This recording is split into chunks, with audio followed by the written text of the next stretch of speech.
finalement a opté pour les Anglais contre les rois de France. Donc en 1415-1416, voilà notre jeune dauphin Charles VII qui fuit Paris. Il ne peut plus être dans une ville, il veut prendre aussi le large et pouvoir diriger la France de l'endroit où il est libre.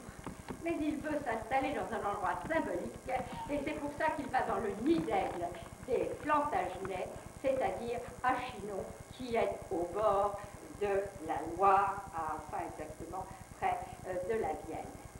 C'est dans ce Chinonnais où avait vécu Henri II, Plantagenet, la Éléonore d'Aquitaine, et surtout Richard Cœur de Lion, que vous connaissez tous, que s'installent les rois, que vient chercher Jeanne d'Arc, et ensuite, voilà que les rois décident les uns après les autres, pendant 200 ans, d'avoir des châteaux, toujours des châteaux nombreux au cours de leur vie, ce qui leur permet à chaque étape de migrer sans jamais être harcelés par un environnement qui les étouffe, comme ce fut le cas à Paris. Donc chaque roi va avoir pendant 2 siècles plusieurs châteaux, et autour de chaque roi vont s'installer les grands, et chaque grand, qu'il soit un grand serviteur de l'État chargé de ses finances ou un de ses connétables, chacun de ces grands a besoin d'avoir autour du château royal un château, et autour de chacun de ces châteaux royaux se bâtissent très rapidement un certain nombre de châteaux pour les serviteurs de ces grands serviteurs du roi. Et voilà comment, en l'espace de moins d'1 siècle, surgissent en Touraine plus de 3000 châteaux qui sont encore là.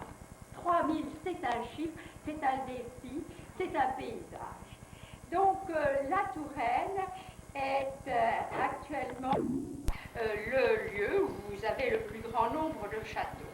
Châteaux privés pour le 3/4, châteaux qui ont un grand nombre de visiteurs depuis longtemps, et châteaux qui sont protégés, beaucoup d'entre eux, tous presque, par une loi sur les monuments historiques.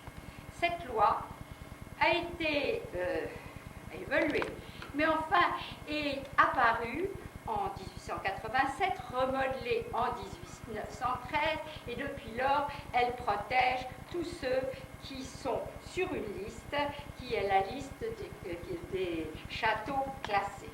Château classé veut dire d'abord que dans l'environnement de ce château, on ne peut pas construire sans autorisation des architectes, que le château lui-même ne peut pas être remodelé intérieurement ou extérieurement sans l'autorisation des architectes des monuments historiques.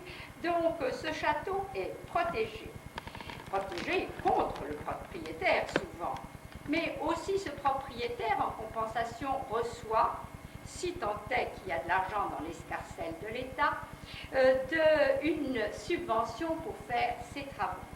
Subvention qui est de 50% si les travaux sont faits sur un monument historique classé, qui est de 5 à 20% s'il s'agit seulement d'un monument sur la seconde catégorie de châteaux, appelés les châteaux inscrits à l'inventaire. Mais même pour cela, peu importe à la limite le nombre, l'argent que touche le propriétaire privé, ce qui l'intéresse le plus, c'est les déductions fiscales. Nous sommes en Amérique, vous connaissez tous ce que c'est, les déductions fiscales, et sans ces déductions fiscales, rien ne serait la même chose. Et on peut dire qu'à travers cette aide, directe ou indirecte de l'État, la France marque un point. Elle veut que les châteaux privés restent entre les mains des privés et que ce soit eux qui soient les conservateurs de leur château, même si c'est très difficile. Et c'est très difficile car l'on peut considérer que en chaque siècle, en chaque 100 ans, il faut payer l'équivalent en travaux de la reconstruction totale du château. Totale, hein, j'ai bien dit. Ce qui vous donne une idée, vu que la main-d'œuvre devient de plus en plus chère, que les anciens les anciennes techniques deviennent de plus en plus difficiles, ce qui vous donne une idée des charges et des pirouettes qu'il faut faire pour trouver les corps de métier, l'argent et pour pouvoir maintenir un château. Autrefois, ces châteaux étaient à la tête d'ensembles agricoles, mais l'agriculture ne signifie plus rien, elle ne rapporte presque plus rien en France, de sorte qu'il faut trouver d'autres moyens. D'ailleurs, le Code Napoléon a coupé en morceaux les propriétés privées lorsqu'elles étaient vastes, et maintenant, généralement, ces châteaux restent à la tête de quelques arpents de terre qui, de toute façon, n'auraient rien donné. Donc, le seul moyen, c'est pour que le château survive, c'est qu'il gagne sa vie. Il gagne sa vie avec des chambres d'hôtes, avec des locations pour les mariages. Il gagne surtout sa vie en ouvrant au public. Et l'ouverture au public est très importante en Touraine, puisque les châteaux que vous allez voir ont tous plus de plusieurs centaines de milliers de visiteurs. Ces châteaux sont autour à l'ouest de Tours. Je vais vous présenter d'abord Langeais, dont l'image est derrière. Ensuite, vous verrez le château d'Ussé, celui de la Belle au Bois dormant, quelques kilomètres à l'ouest. Le château d'Azay-le-Rideau, et pour terminer, celui de Villandry, avant que je vous parle de la Châtelière, qui est ma propre maison, et à travers laquelle vous aurez une idée des difficultés qu'a un propriétaire pour essayer de trouver un avenir à son passé. On va éteindre la lumière et nous allons voir d'abord le château de Langeais. Ce château de Langeais, comme tous les autres châteaux, a eu son problème. Son histoire, c'est d'abord d'avoir été un des premiers donjons de France, et après, c'était un donjon construit par Fulpenera, mais après Louis XI a décidé qu'il fallait clore, arrêter l'invasion des Bretons, des rois de Bretagne installés à Nantes, et il a fait ce château, il a construit ce château pour servir de verrou sur la Loire. Ce château, en vérité, dès que le château était fait, les Bretons, le péril breton a disparu. En effet, c'est Charles VIII qui est arrivé à régler le problème en épousant au château de Langeais l'héritière de Bretagne, Anne de Bretagne. Et donc le château, typique de la fin du XVe siècle, 1477, a été bâti dans un style semblable à celui de tous les châteaux militaires de l'époque, disons Pierrefonds, ou encore un peu plus tôt dans le siècle, Carcassonne. Mais ce château, ensuite, pendant qu'il passait de main en main, a continué à laisser une impression majestueuse, forte, militaire, avec son pont-levis, ses douves. Mais ce château, comme les autres, a dû affronter le XXe siècle avec ses graves difficultés. Là, en principe, il n'aurait pas dû en avoir, parce que c'était un château que Siegfried, le dernier propriétaire, avait donné à l'Institut. Et l'Institut, c'est la pérennité, c'est la paix, c'est la gloire. Mais pas du tout. Ah non, j'ai fait marche arrière. Excusez-moi. Je ne sais pas la marche. Marche avant. Je vais demander de bien marcher pour moi. Vers où? Vers le projecteur, sur l'écran. Bon, Je veux bien faire pour vous, monsieur. oui, parce que alors, donc, ce château, qui a quelques 130 000 visiteurs, qui naturellement a besoin de restauration, a tout à coup s'est trouvé être dans un nœud de voie le long de la voie ferrée, il l'est déjà, mais vous pouvez y aller c'est un château qui, donc voilà l'évocation du mariage de Charles VIII avec, de Charles VIII avec Anne de Bretagne dans les salles du Louvre. Vous avez là Henri II, qui était l'oncle, vous avez toute la famille royale, les costumes sont intacts, vous voyez, et ces tapisseries, ici c'est les tapisseries qui représentent les chevaliers et les grandes, toute une série des héros, des anciens, les plus grands héros épiques, tels qu'on les concevait à cette époque-là.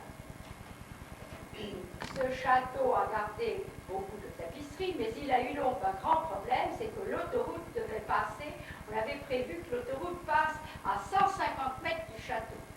Donc il a manqué être entouré par l'autoroute, la voie ferrée, une route régionale, de sorte que ça a été un grave problème, et il a fallu une bataille locale très grave pour arriver après 10 ans, 3 recours au Conseil d'État, arriver à obtenir que l'autoroute soit déviée vers le nord. Donc, tapisserie magnifique, réunie au XIXe siècle par la famille Siegfried, dans toutes les pièces, dont vous pouvez voir que l'intérêt réside dans les sols qui sont en carrelage, dont le 3/4 sont anciens, certains ont été usés par le temps, mais ça ne fait rien, ça vous donne une idée qu'à la fin du XVe siècle, les carrelages étaient très colorés, très variés, les meubles. Les meubles étaient en bois sculpté, certains sont italiens, mais les peintures aussi sont d'époque, c'est toute la collection des Siegfried. Voilà des scènes de chasse avec la lie d'un cerf, costume des chasseurs de la fin du milieu du XVIe siècle, qui se détaille un peu sanglant, peut-être, vous prouve la fraîcheur de ce décor où nombreuses sont les fleurs, les fruits et partout la vie quotidienne est présente. Ici, une autre scène de chasse avec les personnages magnifiques, le maître chien qui va lâcher les chiens, le cerf qui est dans la forêt et l'homme des bois, dont vous allez voir tout à l'heure un détail. Voilà l'homme des bois, tout couvert de ses étranges pelures, et le cerf qui est face à lui, tout ça dans une atmosphère de pommier, d'arbres fruitiers. C'est toujours une nature très, très, très belle, très riche, qui est toujours représentée, très gracieuse, très poétique, qui est dans toutes ces tapisseries. Ah, elle est de travers, mais ça vous allez la voir après, replacée dans le sens, j'espère. C'est une pièce, voilà la même. C'est ici une très très belle tapisserie des 1000 fleurs. Vous pouvez la dater c'est une tapisserie très rare, puisqu'elle doit dater du milieu du XVe siècle. C'est une tapisserie de femme, parce que l'écu est en forme de losange.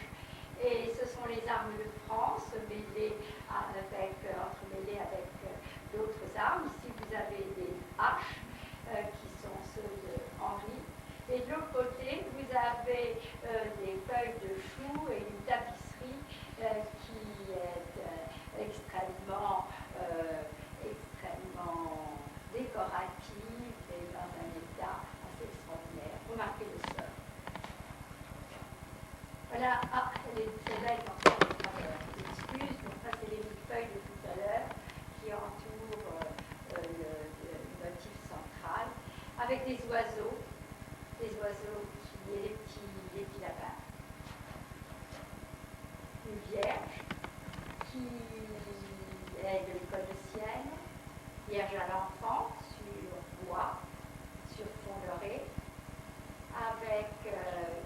tendance encore très byzantine et très gracieuse. Voilà d'autres salles. Ce château a des pièces petites. C'était des militaires qui y habitaient. L'intérieur est très bas de plafond.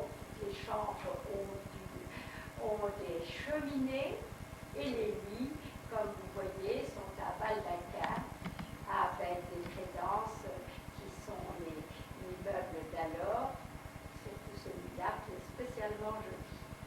Le sol, regardez-le, il est si joli. Ça, c'est une salle qui devrait évoquer un banquet. Vous savez bien qu'il n'y avait pas de salle à manger, mais que de temps à autre, il y avait des banquets.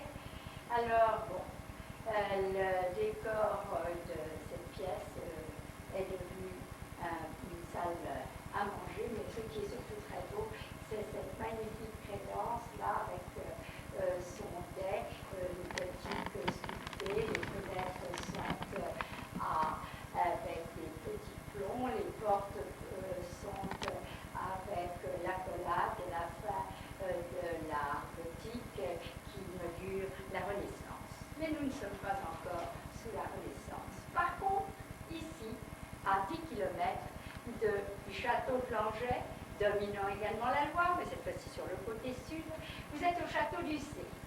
Ussé, Rigne Ussé, entouré de ces bouquets d'arbres, est aussi un château construit à peu près la même année. Il est commencé en 1477, mais il va continuer jusqu'en 1525. C'est là vraiment la grande époque de la Loire. Il a été construit aussi, cette fois-ci ce n'est plus un château royal, il a été construit par un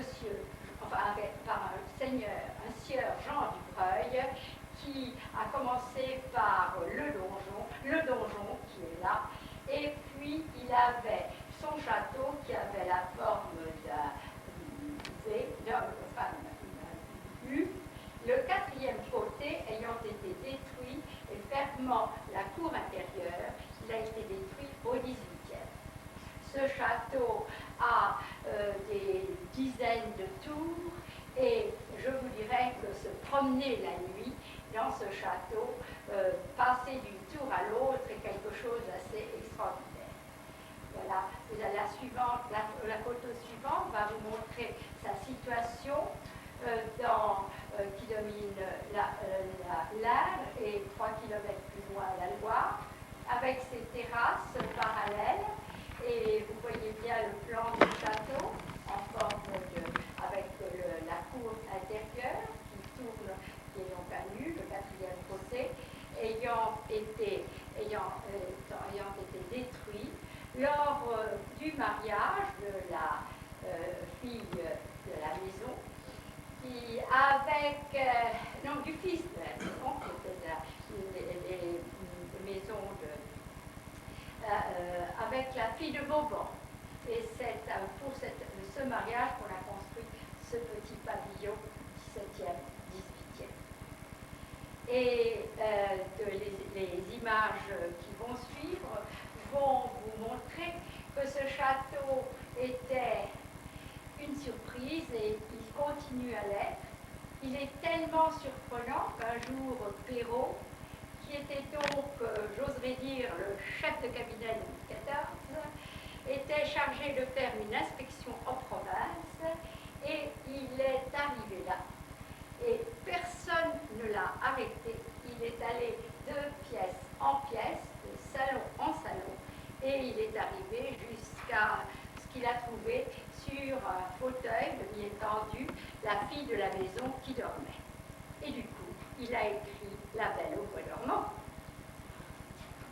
Ce château de La Belle au Bois dormant a de grandes galeries avec de superbes tapisseries dont les dessins sont de Téniers, des bustes de Louis XIV, et donc tout un décor magnifique qui a été réuni au cours des siècles et surtout est bien conservé depuis un siècle et demi par la Roche-Laclin et maintenant les ducs de Blacas. l'intérieur a d'admirables tapisseries et des scènes de la vie quotidienne qui évoquent ici une scène du début du siècle dernier, avec cette femme, je vous dirais, qui change chaque année l'exposition de costumes. Celle-là était l'exposition de costumes, un des personnages de l'année dernière. La grande chambre à coucher, dite salle du roi, est ornée d'un lit avec un tissu absolument admirable, rouge, tramé d'argent, qui est de l'époque du XVIIIe siècle. C'est un admirable ensemble. Il reste très peu de tissu de cette qualité et de cette beauté dans des châteaux français, parce que rien n'est plus évanescent qu'un tissu. Donc, vous passez encore à l'autre décor qui relate à côté, dans une pièce d'à côté, admirable tapisserie de Bruxelles, dont la bordure est superbe, avec fleurs, fruits, grappes de raisin, pommes, etc. Voilà le détail d'un des teigniers, des 5 tapisseries qui a été ramenée, qui est là depuis le XVIIIe siècle, parce que ce château n'a pas été vandalisé à la Révolution, donc il a gardé toujours tous ses meubles, et on a des inventaires d'avant la Révolution. D'ailleurs, il a été vendu plusieurs fois avant la Révolution, pendant les 18 années qui ont précédé, au duc de Rohan et à d'autres, la duchesse de Duras, et même on dit que Voltaire a écrit beaucoup à la duchesse de Duras qui tenait un salon littéraire. Dans une partie des tours, il y a évoqué l'histoire de la Belle au bois dormant, et ici le prince charmant qui réveille la princesse qui dormait. C'était donc l'histoire de la fille de Vauban qui a été écrite par Perrault et dont je vous parlais tout à l'heure. Au départ,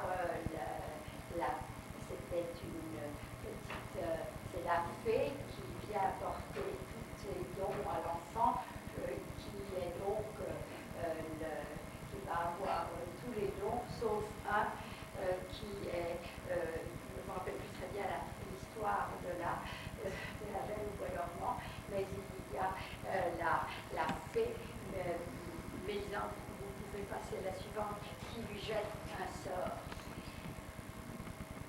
Donc vous avez quitté le château de Ussé, vous passez maintenant à Azel-Rideau, qui est à une dizaine de kilomètres, et qui est donc un château légèrement postérieur de 10 ans par rapport à l'autre, et déjà, au point de vue architecture, très différent.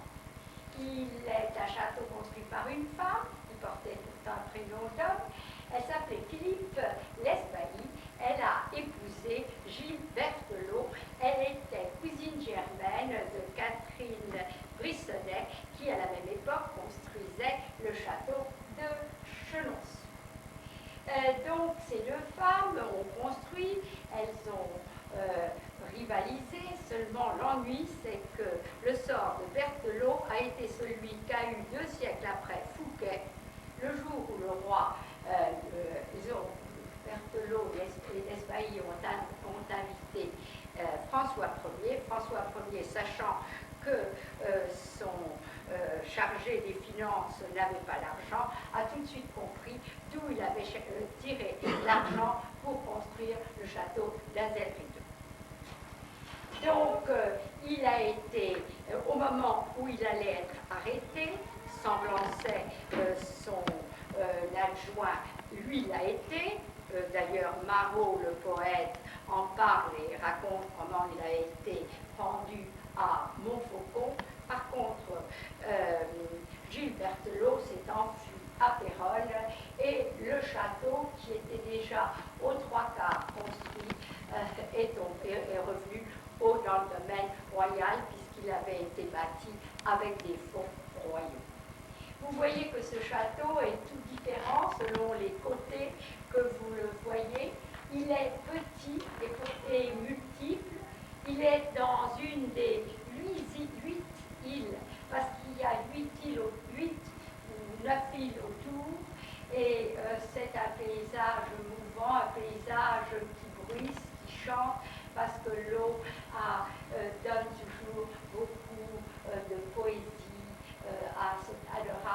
petit château.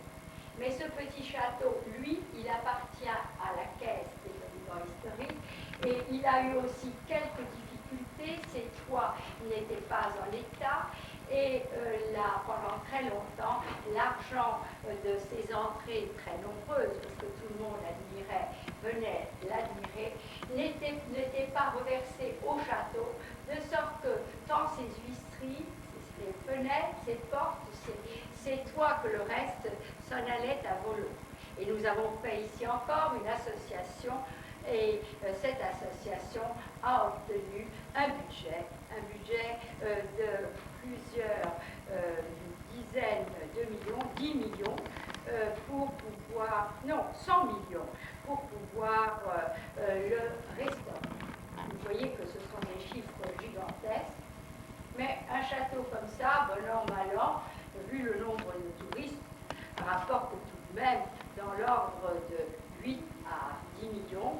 Donc, une fois dans le siècle, il faille dépenser 100 millions, c'est tout à fait compréhensible. Là, donc, les fenêtres ont été faites, parce que je me souviens quand nous avons commencé la bataille, il n'y avait pas, toutes les fenêtres étaient fermées par des cartons. Il n'y avait pas même de vitres. Et donc, maintenant, ce château est en train de reprendre un éclat qu'il n'avait pas. On imagine peut-être de faire autour un jardin, mais d'ores et déjà, il a les arbres séculaires qui sont admirables et qui poussent d'autant plus facilement que l'eau, leurs racines sont dans l'eau puisqu'ils sont construits sur d'innombrables petites îles. À l'intérieur, ce château qui était vide il y a encore 10 ans commence à être meublé. Ici, une évocation c'est une réplique. C'est une réplique du tableau de Gabriel, la belle Gabrielle d'Estrées, et de son fils, le duc de Vendôme, et qui était sans doute le fils, sûrement, d'Henri IV. Comme ici vous êtes sous le patronage d'Henri IV, cette photo, ce tableau vous concerne directement. La porte, l'escalier d'entrée, la del rideau, est extrêmement importante dans l'histoire de l'architecture française, au préalable. Tous les escaliers se trouvaient hors œuvre, c'est-à-dire à l'extérieur du bâtiment, dans des tours et généralement en spirale. Ici, sous l'influence italienne, en 1518, l'escalier est à l'intérieur du château et il correspond, chacune de ces portes correspond à une volée de marche. Et vous allez donc voir l'intérieur, comment se présente l'intérieur de ce fameux escalier. Vous voyez, ce sont des rampes qui font des demi-paliers à l'étage et qui permettent d'accéder d'un étage à l'autre. C'était très moderne, c'était révolutionnaire pour l'époque. Mais c'était en même temps très riche et très gracieux. Vous voyez ici le symbole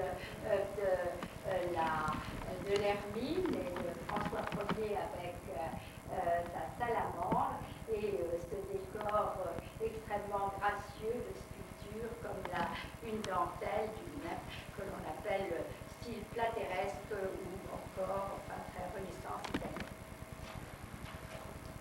L'intérieur des salles commence à être meublé. On vient d'y mettre des tapisseries superbes parce que ce château, jusqu'à 1988, était totalement vide. L'autre tapisserie qui se date est du XVIIe, qui raconte les chasses des rois, qui vous datez du milieu du grand siècle, 1660, 1680, et qui, avec une perspective terminant sur, sans doute, Saint-Germain-en-Laye. D'autres salles avec des tapisseries genre vérins qui sont très fines et d'autres des crédences. Mais c'est une table à jeu car vous savez très bien qu'il n'y avait pas de salle à manger fixe, mais enfin ces chaises évoquent tout de même la vie dans ce château où après le départ de Philippe Lesbailly et de Gilles Berthelot, il y a eu des grands seigneurs tels que les marquis de Béringhen et puis au XIXe siècle les marquis de Biancourt qui l'ont rendu à l'État en 1904. Voilà un autre détail. La conservatrice du château est très fière elle m'a prêté ces photos. Elle est très fière de vous montrer que l'intérieur n'est pas vide. Je tiens à vous dire que je suis présidente des amis de Azel Rideau. Alors ce château est, quand chaque fois que nous avons quelque chose de nouveau, son et lumière, vous avez vu l'image d'abord, et maintenant tout ce décor pour l'intérieur, et bien tous les amis d'Azel Rideau, nous essayons de contribuer à son rayonnement. À côté, à 9 km d'Azel Rideau, le château de Villandry, qui est le plus récent des 4 châteaux que je viens de vous montrer, tous les 4 bien regroupés à l'ouest de Tours. Villandry a été construit par un certain Le Breton, qui avait fait les campagnes d'Italie avec le roi, mais qui a construit son château à partir de 1532, c'est-à-dire quelques 10 ou 15 ans après les autres. Seulement, il les a construits au moment où les rois allaient quitter la Touraine pour revenir à Paris. Donc, le style est déjà transition entre le style tourangeau et le style Île-de-France.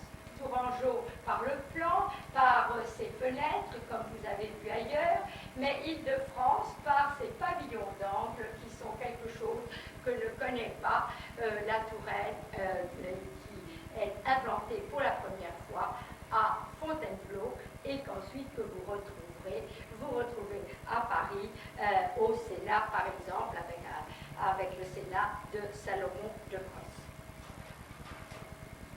Le château de Villandry a appartenu au XVIIIe siècle au marquis de Castelane et il est tombé ensuite dans les mains d'un riche banquier, un Guerlot, qui a voulu multiplier les fenêtres parce qu'il voulait avoir beaucoup d'invités.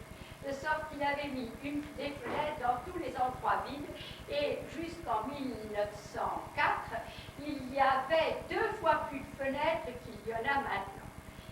En 1904, M. Carvalho, espagnol, marié avec une américaine de la côte Est, a racheté, restauré le château et fermé le 3/4 des fenêtres qui étaient donc percées au XIXe siècle.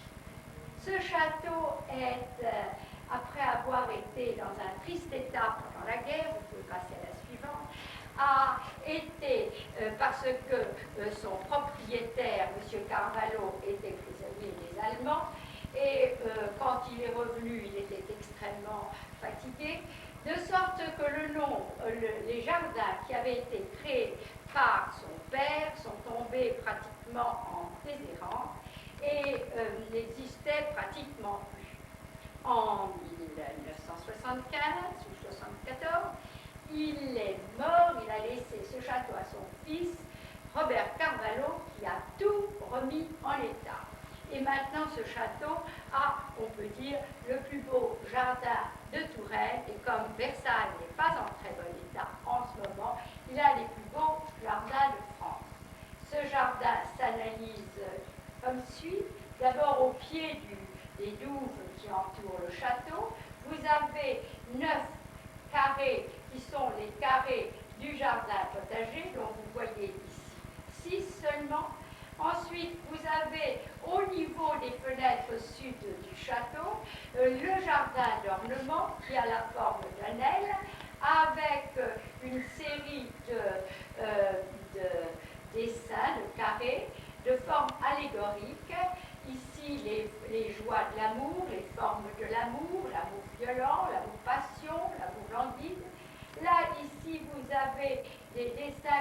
représente les symboles des différents.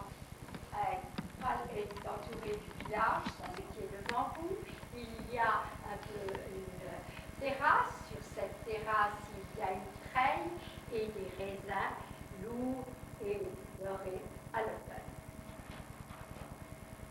Vous voyez l'intérieur des plates-bandes avec les fleurs médicinales, mais aussi toujours des légumes, là, les blettes, et toutes sortes de santolines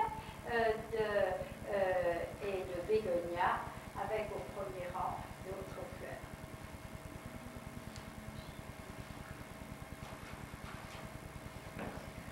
Le jardin d'ornement, vous voyez, voilà la terrasse qui domine en terrasse le jardin potager, avec ses dessins de forme avec des symboles, et derrière, la colline entière, le paysage entier fait partie du décor, mais le tout est taillé et bien au cordeau.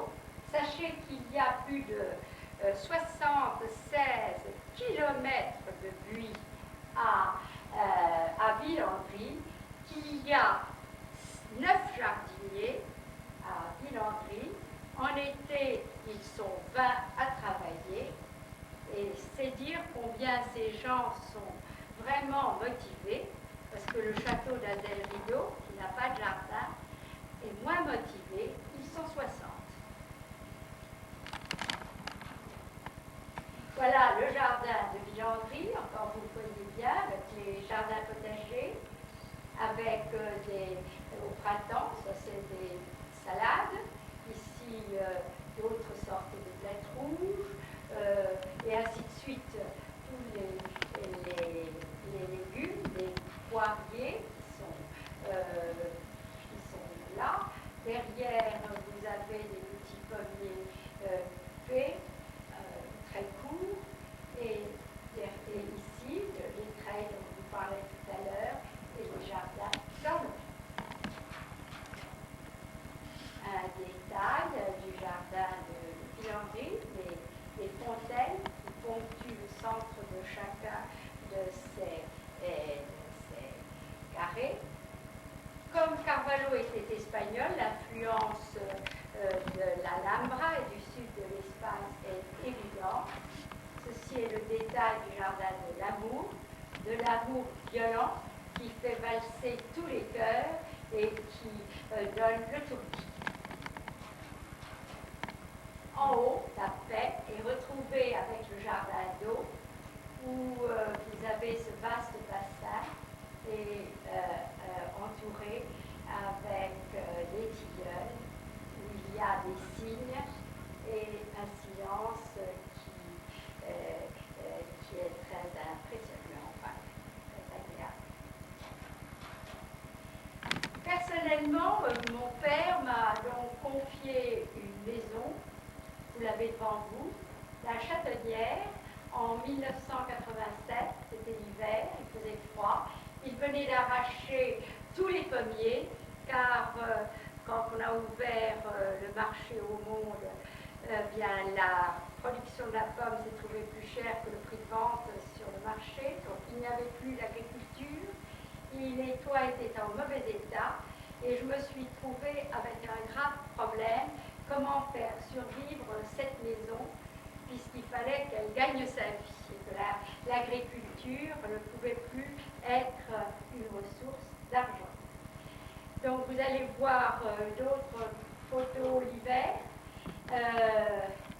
C'était une décision. Je pensais que puisque l'agriculture n'était plus à l'avenir, je devais essayer de faire des campagnes de travaux pour essayer d'ouvrir au tourisme, donc de faire une volte-face à 90 degrés sur le but de ce château. Je suis donc à l'épicentre d'un des lieux touristiques les plus fréquentés de France, puisque tous les châteaux que je viens de vous montrer ont plusieurs centaines de milliers de visiteurs.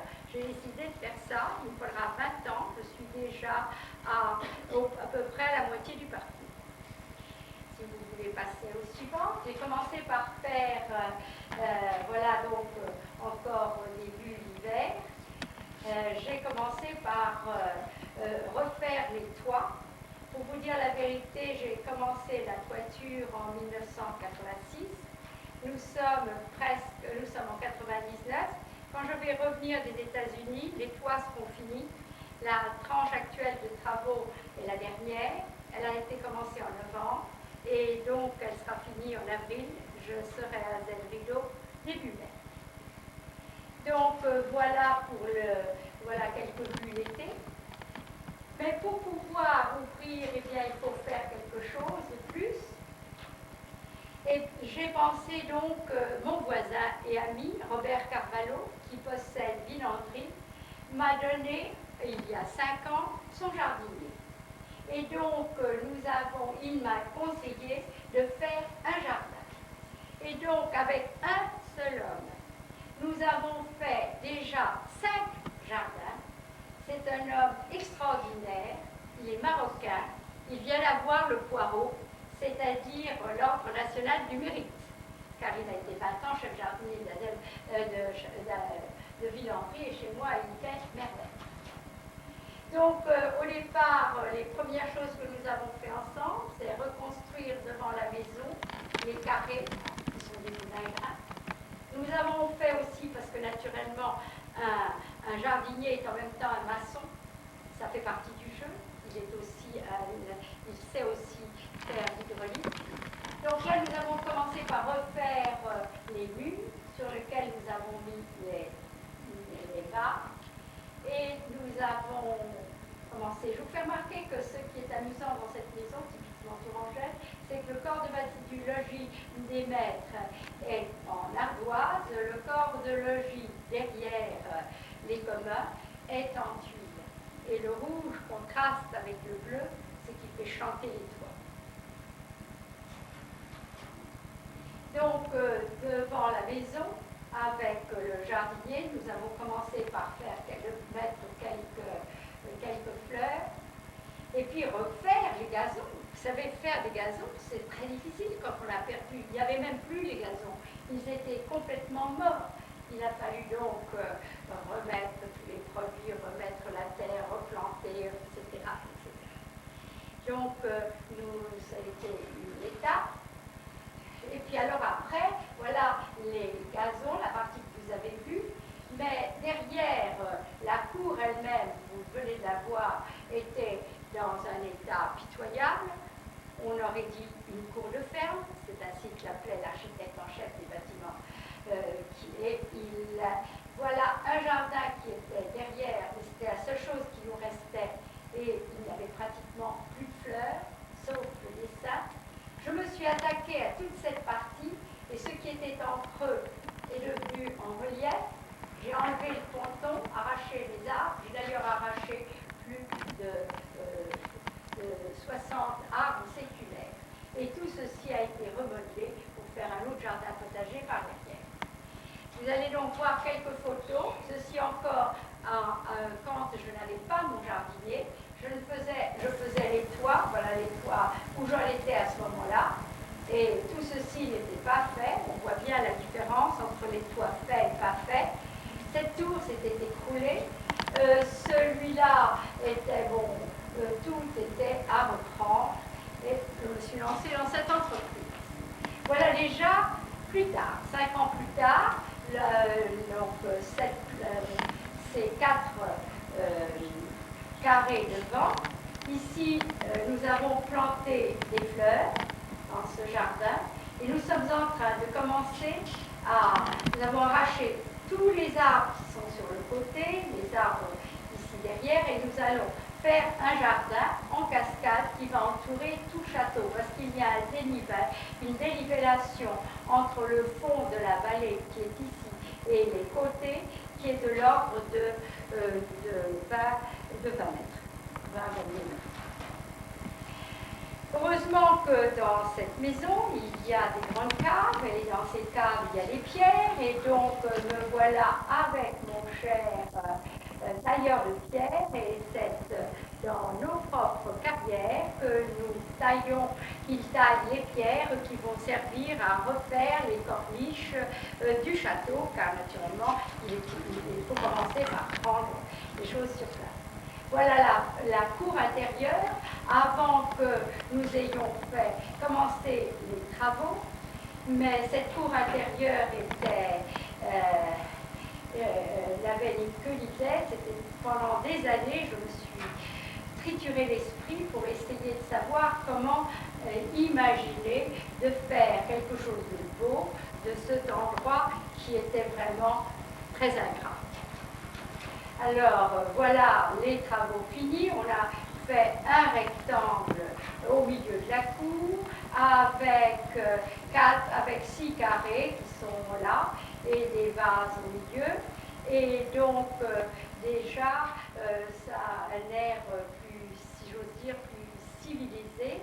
En faisant ce travail, nous avons dû d'ailleurs faire de gigantesques canalisations pour amener l'eau dans ce rectangle. Vous voyez la pelouse. Et en creusant, nous avons creusé un rectangle de 20 sur 15 mètres, de 60 cm. Nous avons vu les différentes étapes, les différentes maisons qui avaient été construites au cœur de la cour. C'était très intéressant, y compris les incendies successifs.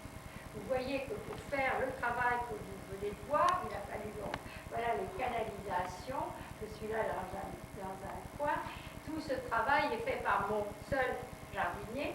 Et donc là, c'était très important. C'était donc le centre de l'eau. Alors sur la colline, je voulus faire un jardin. Voilà le dessin du jardin. À la place de ce qui était le dépôt, l'entrepôt, où il y avait avant les camions qui venaient chercher, déposer les pommes et les palottes et toute la vie agricole qui maintenant n'existe plus. Le jardin, donc 4 carrés, 2 bleus et 2 rouges, et vous allez voir les prémices parce que je n'ai pas de photos récentes. Voilà le jardin tel que nous sommes en train de le planter. Vous voyez, vous avez vu, voilà les ronds successifs. Et nous venons, ça c'était il y a 1 an, nous avons commencé par faire le dessin au sol et projeter le dessin antérieur sur un rectangle de 40 par 30. C'est très difficile parce que certains de ces cheminements, je n'ose pas dire de ces allées, varie entre 33 cm et 42 cm. Donc vous voyez qu'il ne faut pas se tromper au millimètre près et que le jardinier doit être en même temps un géomètre, pas seulement un maçon. Voilà donc les carrés au sol. Vous voyez ceux-là avec les ronds concentriques. Celui-ci, c'est avec les quatre cercles qui sont là, dont vous avez vu le dessin.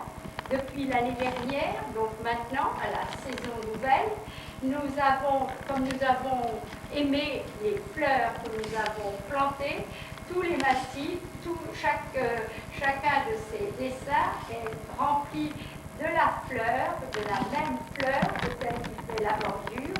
Ce sont des fleurs de couleur rouge ou bleue selon les carrés et qui n'ont pas plus de 10 cm de haut afin de permettre de voir le dessin. Sinon, si les fleurs étaient trop hautes, on ne pourrait pas voir le dessin lorsque les fleurs seront en pleine éclosion. Ici, vous avez le jardinier avec un CES, ça veut dire un jeune aide, qui est en train de planter les treilles, qui sont d'ailleurs pour planter des roses, des cheminements de roses tout autour.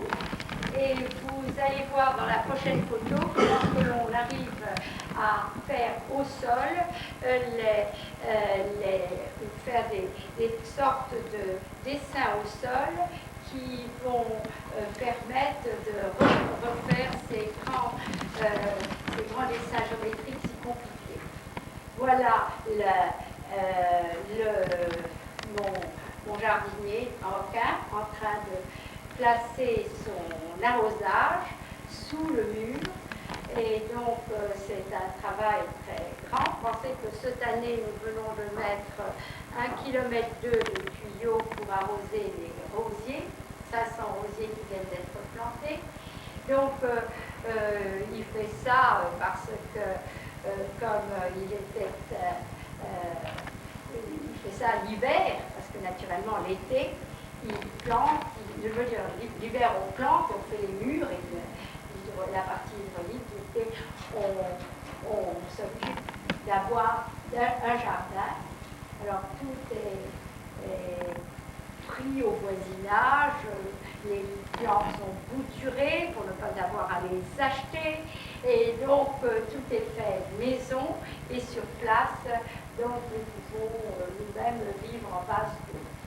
Alors vous voyez, nous avons déjà planté une série d'ifs et fait un travail qui sera bien dans 4 ou 5 ans. Voilà, on va passer à la suivante. Mais naturellement, nous avons refait aussi la serre. La serre était en dogane, vous la verrez d'ailleurs tout à l'heure.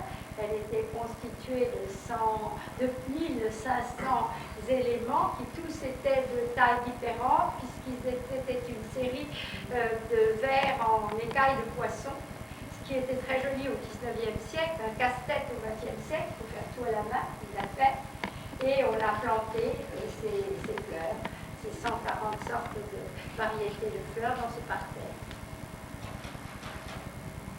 Alors, j'ai ressorti un certain nombre de sculptures qui étaient un petit peu trop cachées par les arbres, et on les a réparties dans le paysage qui est assez accidenté. D'ailleurs, la région de Touraine rappelle parfois par ses vallonnements certains coins de Toscane. Et vous allez voir des éléments de sculpture. Ici, c'est une sphère armillaire qui date de l'époque de Patrino Marie Médicis, italienne évidemment, avec les signes du zodiaque, le soleil, enfin tout ce que vous voulez, comme éléments qui s'emboîtent et tournent l'un dans l'autre sur un socle légèrement fluorescent parce qu'il doit dater du XVIIe et XVIIIe siècle. Voilà le détail de cette sphère armillaire qui est au centre de la maison et qui, j'espère, ne me sera pas volé. Un vase de pierre du XVIIe qui a une certaine raideur et qui contraste avec la photo du vase suivant qui est du XVIIIe, qui est plus baroque, plus souple, plus gracieux. Il y a comme ça 32 sculptures qui viennent d'Italie, qui viennent de France. Il y en a certains qui sont même qui viennent de l'île de France, qui sont parmi les photos. Donc voilà, on est arrivé l'année dernière à avoir, déjà ici ce sont des fleurs que vous connaissez tous en Californie, puisque ce sont les coquelicots, les pavots de Californie, mais enfin c'est tout à fait le début du printemps. Par derrière, vous voyez tous les rosiers tiges qui sont blancs et qui vont qui vont bientôt être en fleurs. Photo suivante. Voilà, là même, on domine plus le jardin. Voilà les rosiers tiges tout jeunes, ils sont blancs. Et maintenant, j'ai doublé la mise parce qu'il n'y en a pas seulement au centre, mais tout autour. Et voilà les dernières photos. Celle-ci est la suivante. Les dernières photos de la Châtelière qui vous montrent l'état du jardin il y a 2 ans. Il y a un an, oui, c'est ça, 2 ans, 18 mois, avec la serre sur le côté. Et les travaux presque finis, puisque maintenant je termine la clôture. Et après la clôture, il y aura toujours quelque chose d'autre, les fenêtres, etc. Et donc, c'est un travail qui me permet de dire que vers l'an 2002, ce sera digne d'être vraiment un jardin. En attendant déjà, c'est un début, nous nous sommes ouverts à la visite. Nous sommes sur la vallée du Lys. Et comme cette année, c'est l'année Balzac, et que la vallée de Balzac a vécu à 5 km de la Châtaignière, à Sachet, nous sommes intégrés avec une fête qu'on donne le 5 et 6 juin dans le cadre qui s'appellera le Lys dans sa vallée, car nous produisons beaucoup de lys. Et c'est ainsi que nous avons essayé de rentrer dans les circuits touristiques pour un jour pouvoir faire quelque chose de cette châtaignière et donner un avenir à notre passé.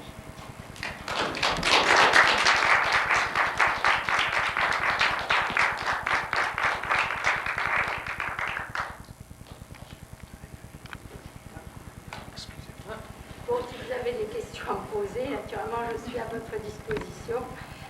Sur ce sujet qui est un sujet...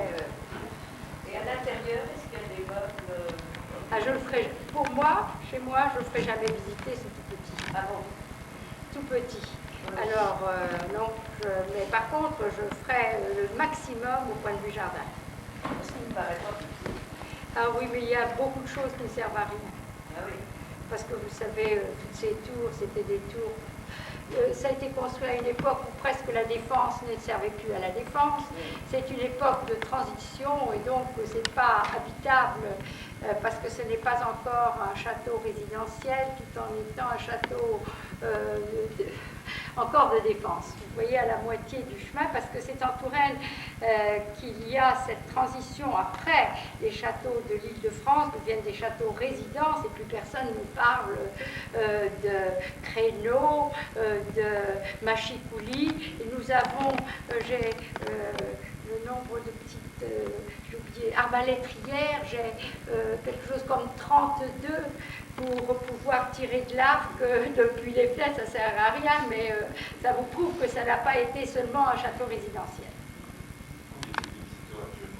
Ah ben pour le moment, je ouvre cette année, le 5 et 6, alors je m'inaugure, mais naturellement, il faut qu'ils voient le chantier, parce que je ne peux pas montrer plus que ce que je peux, puisque mais déjà mes toits seront finis, et le jardin, je vous montrerai, j'ai un petit dépliant, il faut, c'est les balbutiements, mais mes voisins, et c'est ça qui est sympathique, la solidarité existe, et mes voisins me poussent et m'aident, c'est eux qui m'ont donné, Reville Landry m'a donné son chef jardinier, qui est mon chef jardinier, et qui est d'ailleurs mon seul jardinier. Donc c'est vous dire, les autres vont tous prendre ma propagande, il y a vraiment un esprit de corps, et naturellement Azel Rideau, dont je suis présidente, et la conservatrice, qui est mon amie, va tout faire pour essayer que j'ai quelques visites. Alors voilà, c'est tout ce qu'il y a de dire. À partir de 2 ans, ce sera bien. Mais déjà, c'est quelque chose. L'histoire du château est une histoire, on le voit sur toutes les cartes à partir d'une grande charte dite de Marmoutier de 1032. Mais en vérité, il y a, bien que je sois plongée dans les archives et les archivistes, il y a sur le château d'Azel Rideau quelque chose comme 54 mètres linéaires d'archives non dépouillées. Et comme j'appartiens à ce même stock sur l'ancien bâtiment, qui était un bâtiment donc guerre de religion, guerre de 100 ans. Et après, il y a 2 familles, les nous, et ensuite les Champmorins. Et les Champmorins ont une histoire que je trouve tragique et symbolique. C'était une famille qui, en 1800, avait un mari, une femme et 7 garçons, 100 ans. Et après, il y a 2 familles, les nous, et ensuite les Champmorins. Et les Champmorins ont une histoire que je trouve tragique et symbolique. C'était une famille qui, en 1800, avait un mari, une femme et 7 garçons. En 1810, il n'y avait ni un seul garçon, ni le mari. Et la veuve est restée seule, sans enfant, au château de la Châtaignière, jusqu'en 1838, date à laquelle elle est morte. Donc vous voyez, les guerres napoléoniennes ont fait vraiment des ravages, et à la Châtaignière, on sent ça d'ailleurs dans le village. Il y a une grande plaque lapidaire qui marque les lieux où les fils sont morts. Austerlitz, enfin toutes les grandes batailles que vous connaissez tous. Donc voilà. Après ça, la Châtaignière est passée de main en main, mais très peu de temps, et à la fin de ce siècle et au début de celui-ci, le château a changé de main pratiquement tous les 5 ans et même tous les ans. Et mon père l'a acquis juste après la guerre. Donc nous l'avons depuis un demi-siècle. Voilà l'histoire en quelques mots de la Châtaignière, qui est une histoire sans histoire. Mais c'est toujours amusant d'avoir à découvrir quelque chose de plus, mais je vous dis, c'est un travail qui fera de pair avec celui du château d'Azel-Rideau, parce que le château d'Azel-Rideau, c'est rien du tout sur son histoire, sa construction, ses architectes, rien. On sait seulement le peu que je viens de vous raconter et qui est encore remis en cause. Donc, voilà.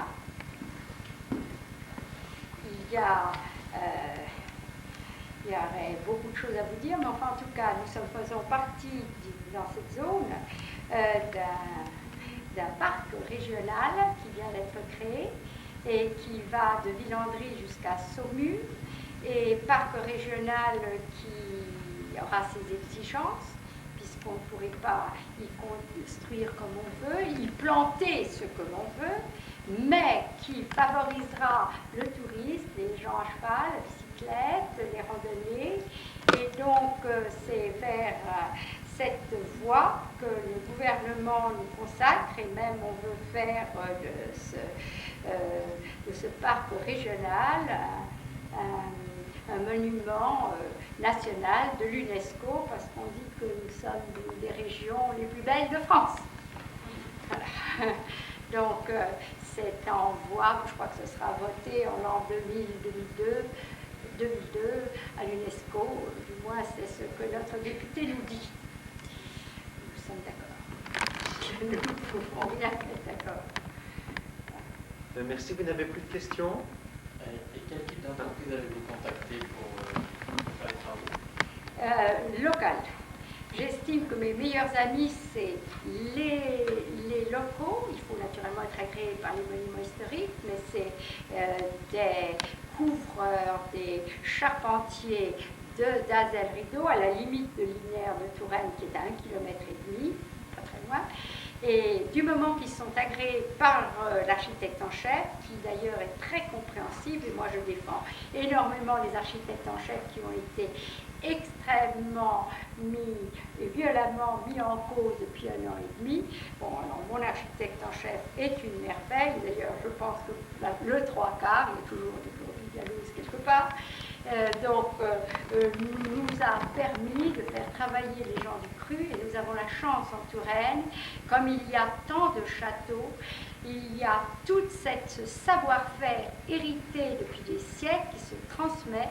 Or, vous savez, refaire un toit avec les nous, je ne sais pas si vous savez ce que c'est, les nous, c'est les endroits ronds. Chaque ardoise doit être sculptée, disons que c'est une tour, en haut il y aura un demi-cercle, en bas il y aura le demi-cercle plus large, sur les côtés ce sera coupé en biseau, et le tout placé, et on taille sur place chaque chose. Mais c'est tellement extraordinaire de précision.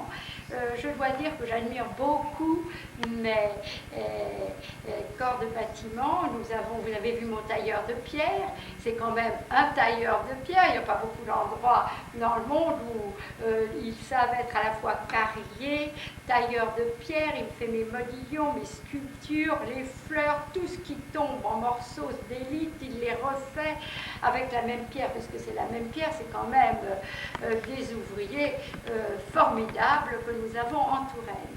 Je ne vous dirai pas que c'est la même chose dans toute la France, il est très difficile d'avoir l'équivalent, disons par exemple dans le Nord, où il n'y a plus de châteaux.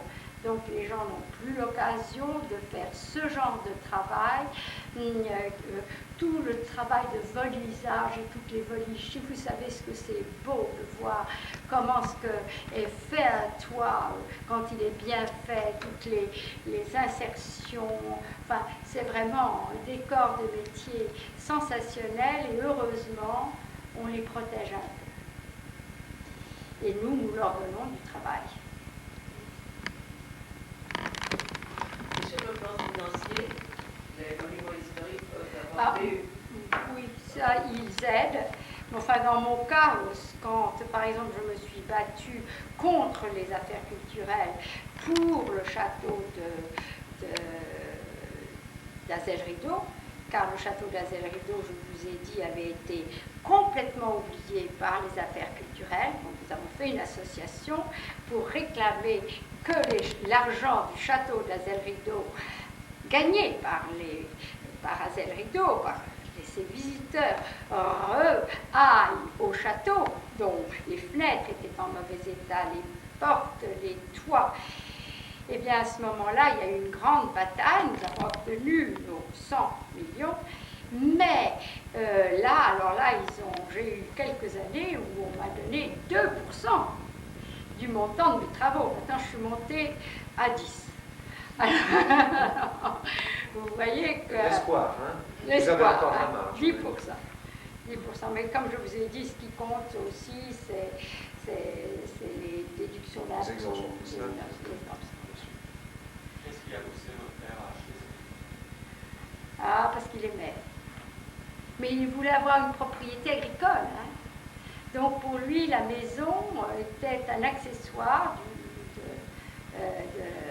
du verger qu'il a planté à une époque où toute la Touraine, ses couvertes étaient de la vigne. Nous avons encore des grands chais. Toute cette région a été arrachée. La vigne est restée à Chinon et à Bourgogne. Et ils ont bien eu raison. Car eux, maintenant, leur Chinon, leur Bourgogne vaut très cher. En plus, ils ont su le commercialiser d'une manière extraordinaire. Donc sur place, si vous allez, si vous connaissez un producteur, vous pouvez avoir du vin à des prix tout à fait agréables. Mais il se vend très cher et peut-être même, vous le voyez ici, eh bien nous avons arraché cette vigne pour y mettre des vergers et nous avons dû, mon père a arraché ces vergers en 1980, comme toute la région. Je suis à la jachère, ce qui nous permet de payer même pas les instruments agricoles qui doivent être utilisés pour nettoyer 2 fois par an les champs. Parce qu'il faut que la jachère soit propre. Et ça fait un joli paysage. Il faut que le paysage français soit joli. Donc tout ce qu'on peut faire pour l'agriculture et pour le PAC, puisque le PAC ça s'appelle, c'est indispensable parce que si on n'aidait pas un petit peu l'agriculture, on perdrait même le tourisme. Parce que imaginez un visiteur qui irait d'un château à l'autre et qui, entre chaque château, au lieu de voir une belle campagne qui est traitée, manicurée, aimée et bien propre et vivante, et vous n'auriez plus que des lambeaux de terre avec des chardons, eh bien je vous jure qu'on perdrait 50% de nos touristes. Donc il faut, même pour le tourisme, protéger le peu d'agriculture qu'on protège. Tout va dans tout. Voilà notre situation locale, mais qui est un reflet d'une situation générale. Grand jardin. Ah bah oui, c'est la mode des jardins. Vous comprenez que le château de Villandry a chaque année 10 et 20% de plus de visiteurs. Je ne sais pas si vous vous rendez compte que tous les autres châteaux qui ne sont que des monuments ont 2 et 3% de moins de visiteurs chaque année. Et chaque jardin, chaque château qui doit présenter, outre son monument, en plus un jardin, ben les citadins sont absolument fascinés. Comme ils n'ont pas chez eux de jardin, ils courent et ils visitent les jardins. Alors j'ai pensé que les jardins, c'était une solution. D'autres questions? Eh bien, merci. Voilà. Merci.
Merci.